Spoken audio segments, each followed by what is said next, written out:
Hello friends, how are you guys? Hope you guys are well. I'm back among you once again with a new review.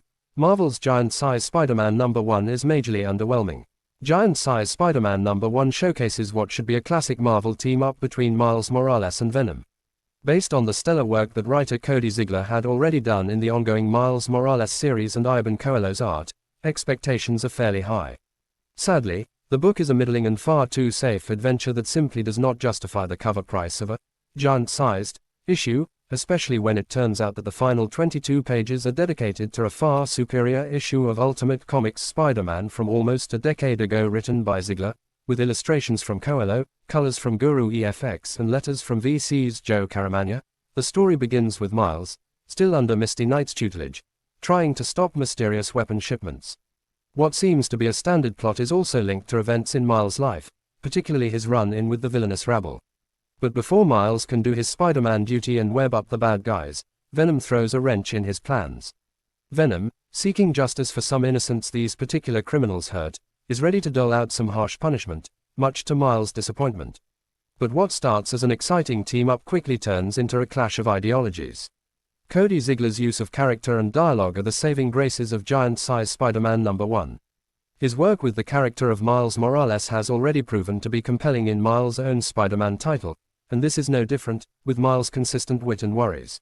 Venom is written with a strong focus on his inner turmoil, taking into consideration Dylan Brock's growing pains as he carries the mantle and the shadow of his father hanging so heavily over him.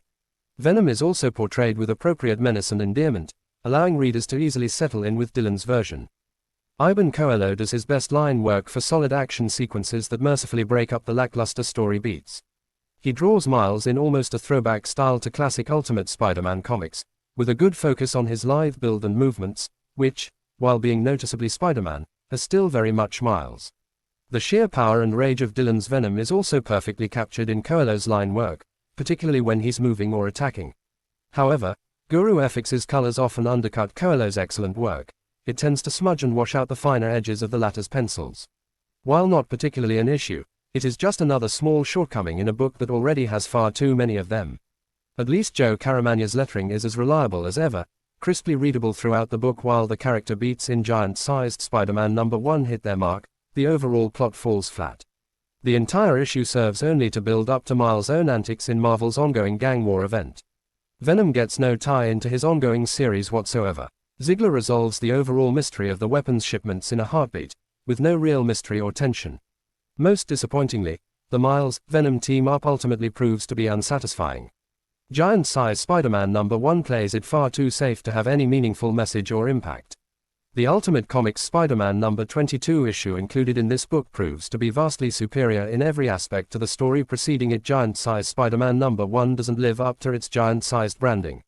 As the first book in Marvel's 50th anniversary line, it does not set a good precedent, making it difficult to recommend to anyone other than the most die-hard collectors and completionists.